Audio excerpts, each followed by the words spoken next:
Start. Yes, welcome again. And today we are going to discuss further about the network security essentials. In network security essentials, we are trying to understand more that what actually security parameters and security requirements are there, which are supposed to be addressed, which are supposed to be answered, which are supposed to be make sure, then we can consider that our network is safe and secure. So following the same, your course book, which is the by the William Stalling Network Security Essentials. So our today's focus is to pinpoint about the things that what we just elaborated. These points are including the threats and protection mechanism. Now, the first point, we will focus about the threats. What are the threats? What are the possible threats? Need to understand them. And then we are supposed to go towards the protection mechanism.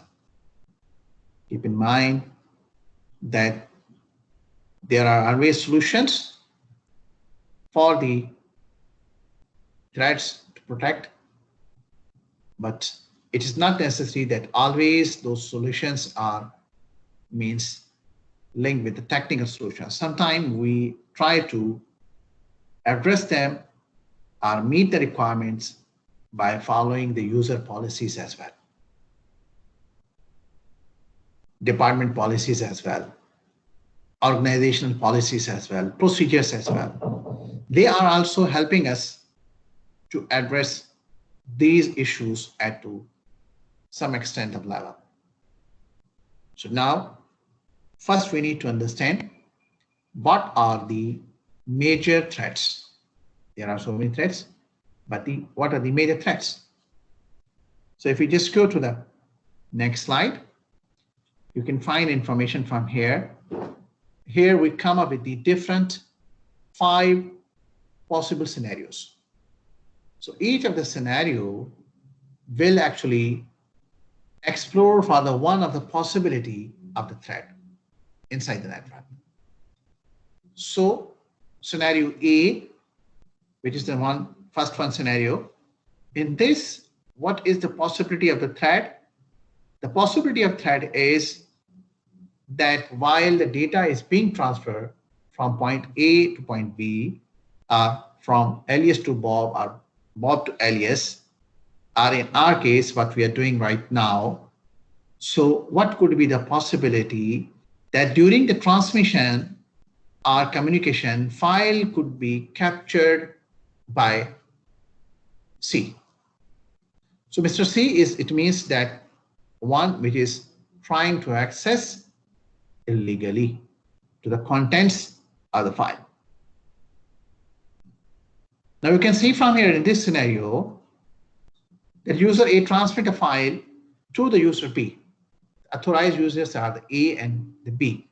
The file contains sensitive information. For example, as we mentioned here, payroll system, other records, health records, education records, anything, but it is the sensitive information.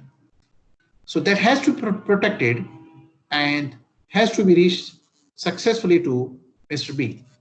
But what happened? Mr. C, our user C, who is not authorized, he is trying to read the file and he is trying to able to monitor the transmission and capture a copy of the file during the transmission. The most importantly, the point what we need to understand, what we are focusing here, 2 things. Number one is that the Mr. C is actually having access to the file, while Mr. C is not authorized. Number 2, that Mr. C is trying to have a copy of it. It means that Mr. A and Mr. B, they are not knowing that what is happening to their data. So this is a kind of the passive attack.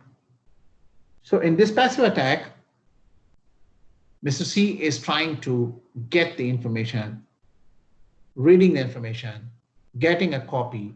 This could be the one of the possible scenario of the security violation in the network.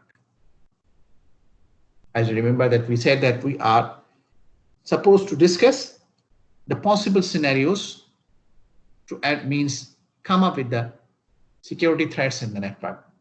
And then we will discuss what are the possible ways to mitigate them, ways to address them. So now in this, you can see that in this scenario, the user C is trying to get a copy or get an access for that particular file, which is having the information about the payroll system, without bringing this in the information illegally from A to B. This is the one of the scenario. And this lies under the passive attack. When we go to the scenario B, in this scenario, you can see that now Mr. C we name them like any name. So we are saying that Mr. F in this scenario could alter the message as well, can do the alteration in the message as well. In scenario A, the intruder, the hacker, Mr. C, he was trying to just get a copy of the information. But in next scenario, the hacker, the same Mr. C or Mr. F, whatever we suggest, these are the only nomenclature. So they are trying to make the alteration in the data as well before reaching the message at the destination. So in this case now, if we consider the same case from the previous slide, so we can say that in the previous one, the data was successfully landing from A to B, but only the one of the copy was being with Mr. C. In this scenario, this could be another scenario, possible scenario, that in this case, the same data is landing to the destination, but now the data is not landing to the destination, the same data, but it is means with some sort of alteration, some sort of changing in it. So in other words, we can say that now the data integrity is compromised. And now the hacker has access to the data. One more step ahead, not only accessing the data, but also trying to alter the values, change the values, change the text. So now this time we cannot call that this is the passive attack. But now this time we call it as the active attack. Because you remember, we discussed already that in the active attack, the hacker, they can alter or change the values for the message, for the data. So if we just see from the top, you can find out a network manager. This is only the different scenarios we create for your better understanding. A network manager, D transmits a message. We just name it D just to keep it means different from the first case, so you may not get confused. D transmit a message to a computer E. Under its management, the message instructions computer E to update an authorization file to include the identities of a number of new users who are to be given the access to the computer. This is a case scenario. For example, there are the new employees join, 4 or 5 employees join in any organization. Now the manager is giving the instructions to the network administrator that these 5 people have joined. One of them is the manager level, one of them is the lower manager level, one of them is the lower level, and one of means with each different level. So they have to have the different privileges. So according to their privileges, he is sending the instructions to the network administrator to please create these users and give them the privileges. Now what happened? Mr. F is there. He intercepted the message and he changed the privileges. Say, for example, for him, the privileges are suggested as the low level, but he is trying to make a changes and can get the higher level privileges, and then later he can bring the damage to the network. This could be the case scenario. On the bottom level, we can see that in previous case scenario, the information was only, means a copy of the information was being received by the hacker. Now in this scenario, not only the copy was received, but that copy was being changed, altered before it is sending to the destination. So this could be the second possibility. So that's why we are saying this is the scenario B. Now in scenario C, this could be the third possibility or the third case. This is, in this case, you can see what could be happen, that the F, rather to alter the message, may possibly to change the complete file or even the message. Now even one more step ahead. In previous case scenario, the F was trying to alter some information. It was trying to change the privileges, the rights for him only. But now in this case, he is not doing that small change, but he is trying to change the complete contents of the file and send to the destination. So this is something even very critical. So you can see from the case C, scenario C, rather than intercept a message, user F construct its own message because he want to completely replace the message with the desired entries and transmit that message to E as if it had come from manager D. Now the person who is receiving a message, he will be considering that this message is received from his manager, and he will misgive all of the authorization and access and everything to that particular message, but it contained the information. Now this is the possible third scenario. We are going back again and again to realize and recall all of the scenarios, what they are. So in scenario one, the hacker, he was just trying to get the information, copy of information. In scenario B, he was just trying not to get the copy of information, but trying to get the copy of information, and one step ahead was trying to make some alterations in the file and then send the same file to the destination. In the third scenario, now he is going even one more step ahead. Now he's not only getting the copy of the messages, but also he is not doing the alteration in the message, but possibly he is changing a complete message, replacing a complete message with original one. So this is even a more dangerous level. So this could be a third scenario, a third possibility of the security issue in the wireless networks.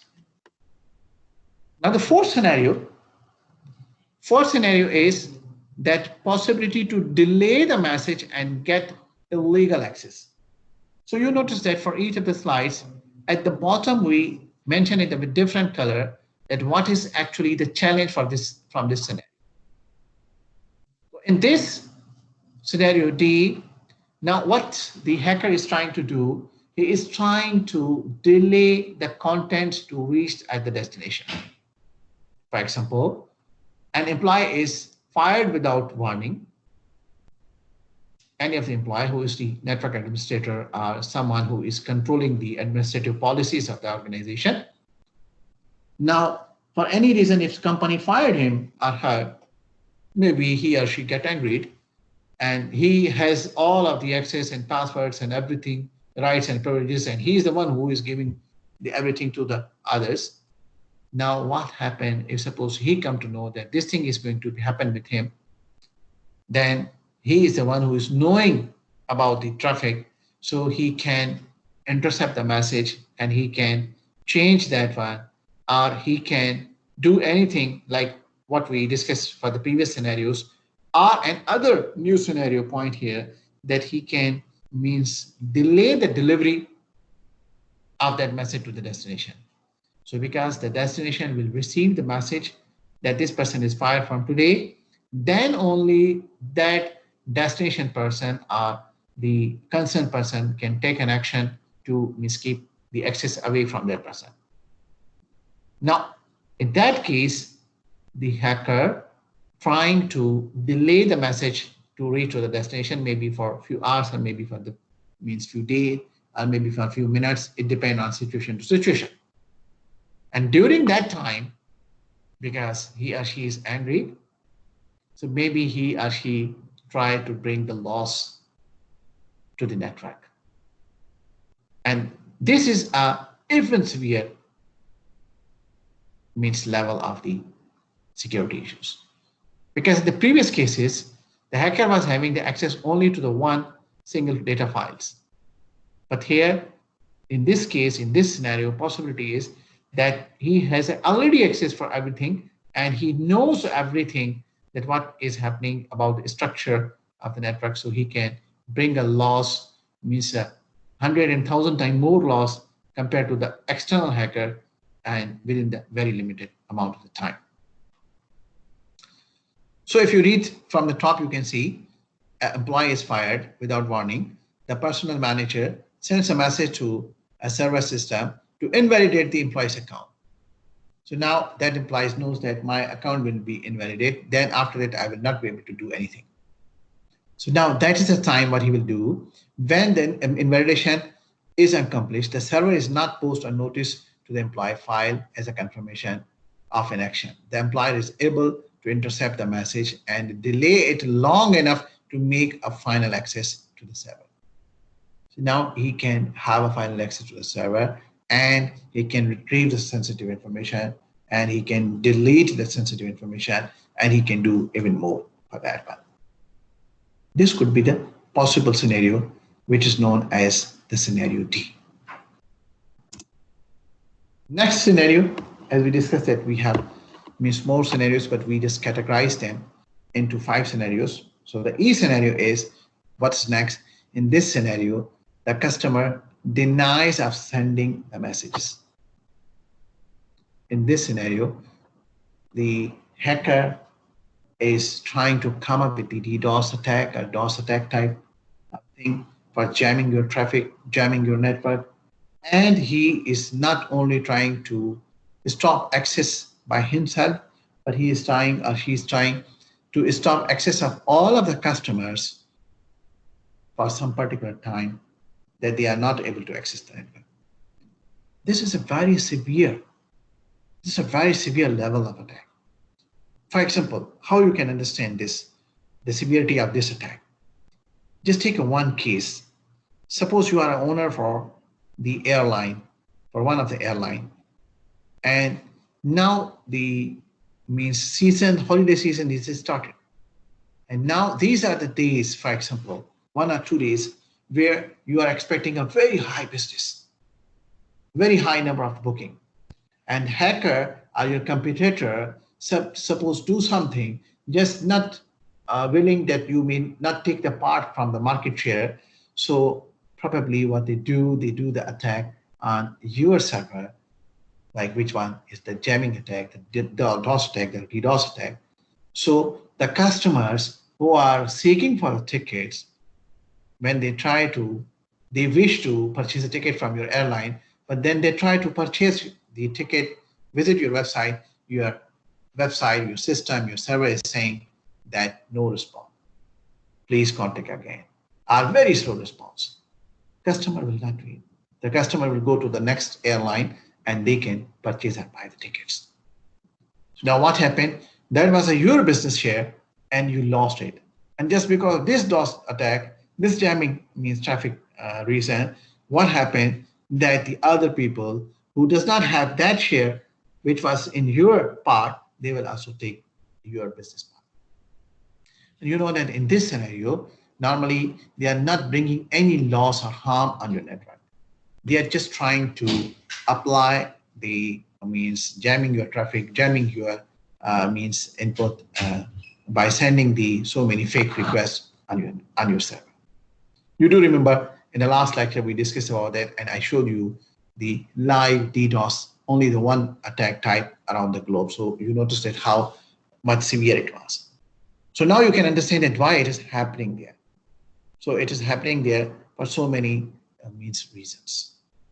Hackers are doing for so many illegal activities. And there are so many things behind it. You can understand from this case scenario. I just gave it to you. No need to go for that more in detail.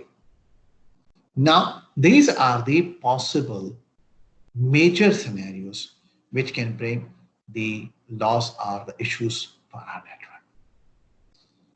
Now, the question is that how we address it. Because these are the losses, these are the issues from the day first.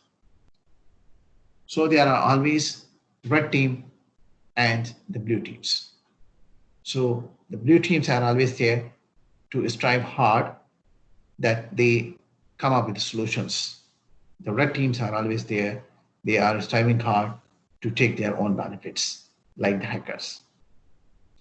So now we have something which is called as security services, which are defined in the X800. What is that?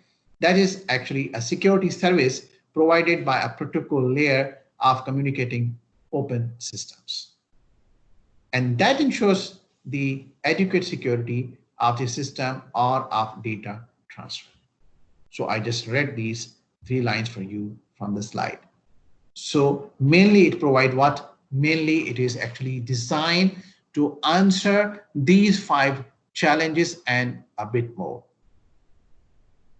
So these 5 case scenarios, well, actually we were discussing the different scenarios in passive attack and active attack. One, it was taking a copy, one it was taking a copy, then altering it, the other one was completely changing it, and in the same way, other one was trying to delay the traffic, and then it was trying to delay the jamming your traffic and so on. These are the major issues. So now this is actually providing us the solution or suggestions or services for these 5 categories, which are directly or indirectly trying to address these 5 issues. That's what we discussed, and on top of that, more things as well. What are those 5 things which are link belongs to X.800? They are these things which are among the set of services which belongs to X.800. Those service categories are, like, suppose number 1 is the authentication. Number 2 is the access control. Number 3 is the data confidentiality. Number 4 is the data integrity. Number 5 is the non-repudiation. These are the 5 things. They are being addressed by these service categories which are explained in X.800. Now we need to see how and what are the other details. So I can show you the table. You can find it online. You can find it in your curriculum book. No need to memorize these things, but just for your brainstorming, so you can see that how these things are there. So this is the table number 1.2, which is the security services, providing you all details about the authentication, access control, data confidentiality, and non-repudiation and data integrity. These are the same 5 points as what we discussed at this slide. So it is providing, this table is providing the further breakup, what comes under the authentication, what comes under the access control, what comes under the data confidentiality, and so on. So you can see from here that these details are given here. So you just go through with it, just read one time, just for your better understanding. That's it. So this is for your reference only. Now we need to know that what we mean by the authentication. So what do you think? What we mean by the authentication? Authentication is actually a very much concern about the communication, because this is what we are discussing about the communication. So in authentication, we are supposed to authenticate the message. In case of a single message, we need to assure the recipient that the message is from the source that it is claimed to be from. So you are receiving sometime a message that you receive a means bumper price. Just click on this link and the price is yours. So we need to have authenticity. That is it something which is ready to going to harm you, as this is the really something authenticity is there. I hope you understand from this example. So in the case of the ongoing interaction, assure the two entries are authentic and that connection is not interfered with in such a way that any third party used any of the mean, any of the case scenario that what we discussed just a few minutes before. So we need to provide the authenticity that the message from where it is coming, that is coming from there. The message to whom it is reaching, the message is reaching to the right destination as well. So this is how the solution we have in that particular document. Now, on top of that, the access control, that is the something second thing. The access control is actually, we may not provide the more access or more privileges which are not required by some person. We need to limit the access as per the requirement, as per the role of the user. A student has all its required access, but not more than this. Faculty has all required access, what it is required to run the smooth operations, but not more than this. Head of a school has all means additional access to the network, but only up to that level that what he or she required to run the operations, not more than this. So you can see that in one of the organization, we have a different levels and layers of the access control. So we need to means follow this strictly. For this also we find we have a solution in X8800. That is the second point. Now the third point, that is about the data confidentiality, which is highly important. In the data confidentiality, we need to have a protection of the transmitted data. And we make sure that data is safe from the passive attacks, which is very important. So while we are saying that it is safe from passive attacks, it means that we are trying to focus on the scenario number one. Okay, so now the broader services protects all user data transmitted between the two users over a period of time. So we need to make sure that the data, while it is going from Elias to Bob or source to destination, this is going safely and there is no any passive attack in between. Why we need this? We need this to make sure the confidentiality of the data. The data is not being captured or get accessed by any unauthorized user. So we need to have the protection of the traffic flow while it is going from the source to the destination. This requires that an attacker is not to be able, by using any of the means, to get the data packets, to get the access to the data packets, even in a passive mode. So this comes under the data confidentiality. Now, going to the fourth point, which is for the data integrity. Data integrity is actually what it is, that the data what we are sending, the same data without any alteration has to be reached to the destination. Now, if you just go back to the scenarios what we were discussing, you remember in scenario P, it was the hacker was able to alter the information. So now here we are trying to come up with a solution to that particular scenario, that the data may not be altered. And the data reaches from source to the destination with the same condition what it was at the time of the send from the source. So this can apply to the stream of a message, or a single message, or a group of message, which are what we call the stream of a message, or on this means any selected fields within a message, that the data integrity should not be compromised. So now how we are dealing this, we have the connection-oriented integrity services. We have the different protocols in the network. We have the TCP and other protocols like these things. How we are doing this, dealing this, we will discuss it later. But at the moment, with our subject, we are here to make it sure that the data what we are sending from the source and while it's reaching to the destination will be reaching in the same condition without any alteration in it. So this is how we can manage. For sure, this we manage while we will be able to manage point number 3.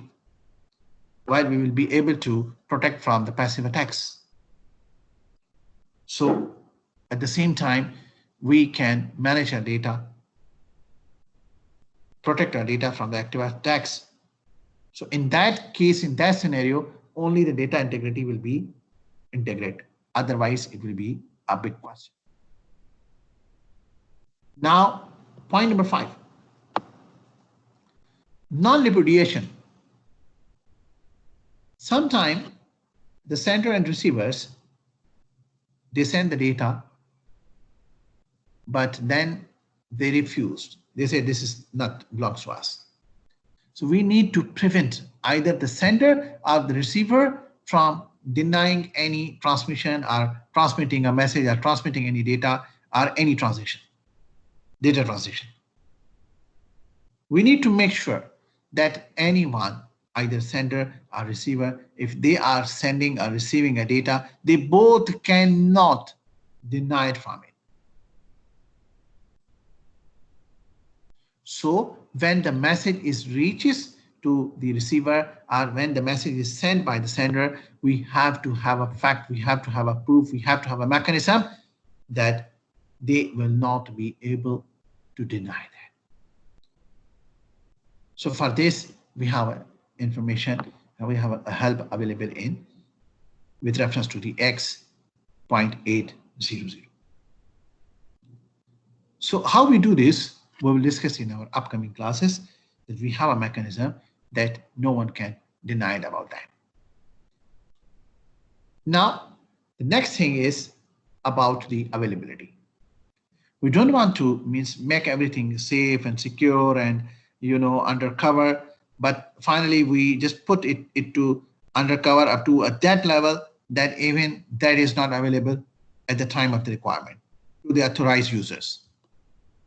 No, we need to make sure the availability of the service. No jamming should be there. No DDoS attack should be there. No airline should be problem in this one. The scenario, the last scenario what we were discussing. So that comes under the availability. The property of a system or a system resources being accessible and usable upon the demand whenever it is required for the authorized users. So if suppose you want to book your ticket, you must have access to the system. That comes under the availability.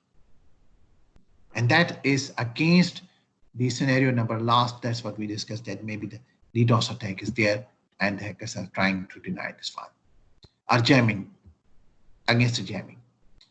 Availability service, on that protects a system to ensure its availability and address the security concerns raised by the denial of service attack. Denial of service attack is actually the same DOS attack or DDoS attack. It's the same class. So this is how we need to make sure about that. Now, from here, you can see previously, if we just go back, so you notice here that the table was 1.2, that was the security services which are available in X.800. Now, for this mitigation purpose, like suppose you can see that the table number 1.3, which is the security mechanisms. So now these are the actually security mechanisms information in this table. It contains what type of the security mechanism we need to follow to come up with these mitigation methods, to come up the solution for this one. So now you can see the further detail for these points that what we discussed at this slide, service categories. So you can get more information about this, what is inside. So this is, you can find out in table number 1.3. So this is actually letting you know about the different access control, digital signature. The digital signature is actually for a mechanism to control the means non-repudiation, authentications, exchange, traffic pending, routing control, security recovery, event detection, and so on and so on. So same like for the previous table, you just go through with this table just to know that what are the things that how we can address them. And these things we will discuss in our upcoming classes. So in our upcoming classes, we will discuss the different algorithms, different encryptions, methods, and ways. And in that, these will come what we are using for what, why we are using for this, and also you will cover these things in your lab as well. What is the AES? What is the DES? What is the DSA? And what is the SH? So this is all we will cover in upcoming classes. But before that, you just go through with both of the table number 1.2 and 1.3. This is not for your memorization, just to read it once, just have your brainstorming, just to, means for your understanding. Going ahead. As you remember that from the day first, we are discussing that in the network security, it means mainly we are focusing on the communication security. Communication security, it means while the data is traveling from one point to another point. So this is the same thing what we are discussing. That's why we are saying here that what is the model for the network security. The model for the network security here is, you can see from the left, first thing is the sender, and from the right, last thing is the recipient. So you can call this is the Alice and this is the Bob. And what they contain, the sender and the recipient, is the message. What's our goal? Our goal is to pass and deliver this message safe and secure from all of the challenges what we discuss in the different scenarios. And how we protect what the things we discuss with reference to the X.800. And on top of that, the other things as well.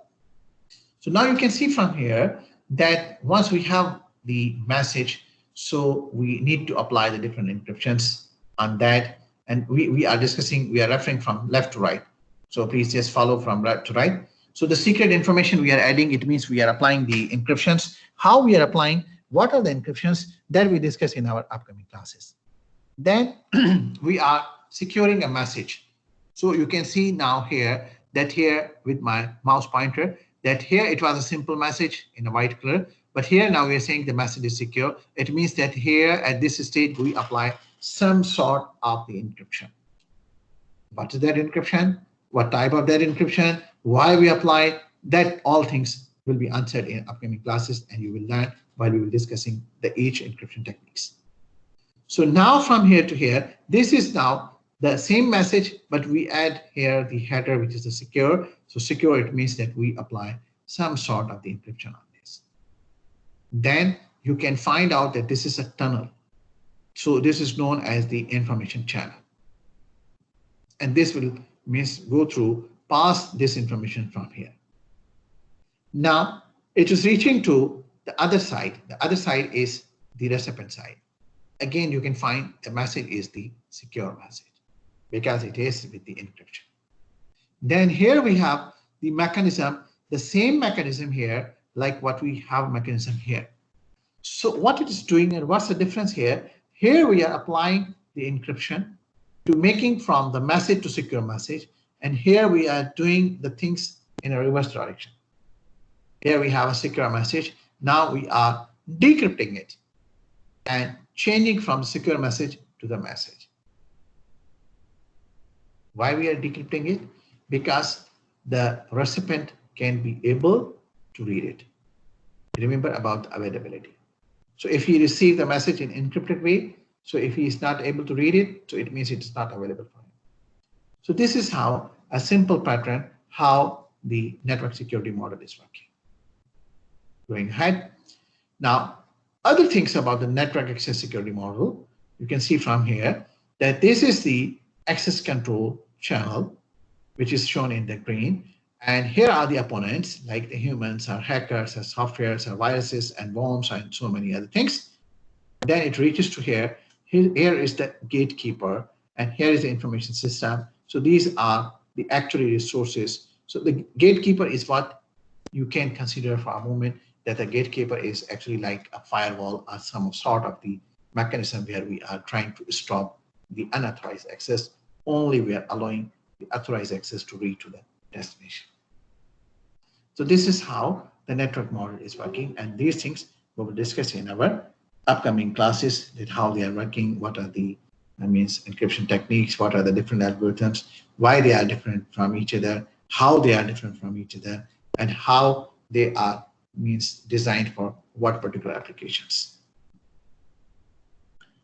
Now for the unwanted access, so you can see from here, that is the placement in a computer system of a logic that exploit the vulnerabilities in the system. How? It affects applications, otherwise it affects applications programs as well as the utility programs. If we don't stop the unwanted or unauthorized access to our machines. So in our machines, the programs can be present in two types of the threads. One type of the thread is known as the information access thread, and the other type of thread is known as the service threads. So those which comes under the information access thread, it means that they are intercept or modify the data on behalf of the users. While the other one, it can exploit the service flaws in the computer. So they both are important at the same point. So we have to have the proper control, proper mechanism for both of them. Now, what are the standards? You remember we called the NIST in our previous lecture, we define you. So NIST, and we say ISOC, and means there are the different SP, and there are something RFC we already discussed.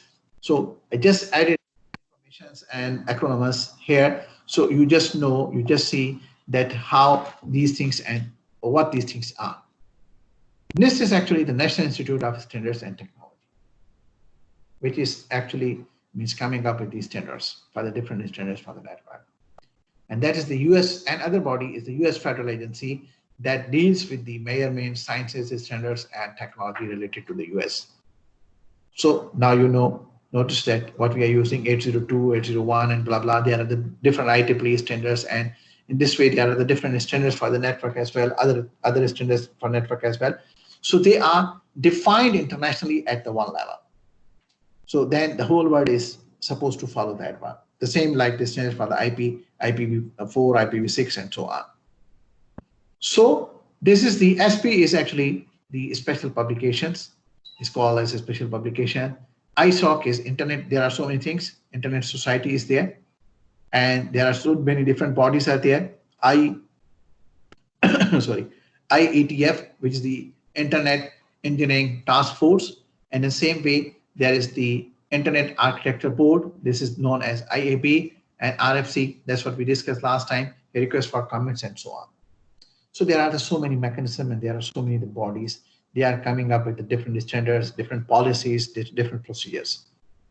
For your better understanding, you can see that we have an international body, which is called WHO in our current situation, in a COVID situation. So you notice that all of the countries, they are getting the instructions, advices, and the guidelines from the WHO against this COVID situation, and then they are trying to follow the same standards. So in the same pattern, we have the different bodies which are giving us the international standards for the network as well. So we try to just include a few of them here so you can, for your better understanding. Now, going ahead, that is the summary that what we have learned today. We have learned today about the threats and the protection. In the threat, we learned that we come up with the 5 different scenarios. Those scenarios are means actually they bring in front of us the 5 different possibilities. Then we come up with the protection mechanism. We discuss about the X.800 and we come up with the security services. Then we say the security mechanisms are to maintain the authentication, access control, data confidentiality, data integrity, non-repudiation, availability service, and so on. Then we discuss about the security mechanisms and model of the security networks, and also about few of the standards of the network. So that was all about today. So wish you best of luck. So now what is the code it is added for you, just to motivate you. Things are simple, things are interesting, and things are really take you towards the next level. So you need to enjoy them, you need to learn them. You come to the class not for the attendance, you come for the class not for means completing the class, you come for the class not for only learning, but you come for the class to clear your concept. It's about something important. Learning and clearing your concept is a very big difference among them. Learning means you learn the topic, now you are ready to answer and you pass the examination. Clearing a concept, you need to understand the phenomena, the base about what you are learning. Then you need to interlink that knowledge, what you gain from here, with other. So these all are the small blocks. While you go in a security, while you go in a software, while you go in anything, these all are the small blocks, and they all are integrated with each other. So try to integrate with them each other. You can do this in a very well manner while you will be clearing your concepts, understanding the core concepts about that. So that's why try to understand and enjoy. And once you understand the things, you will start enjoying as well. And you will be able to mix up those blocks with them, and you can reach to the final destination. So thank you very much for bearing me all the time for this so long, for this boring lecture. I hope this will bring you the information in your lives, and you will learn a lot. So now please allow me to stop the recording, because otherwise its length will be higher. And please, if you have any question, ask the question. You are welcome to ask the question. Meanwhile, I prepare for your attendance as well. So if you have any question, please ask the question. Thank you very much.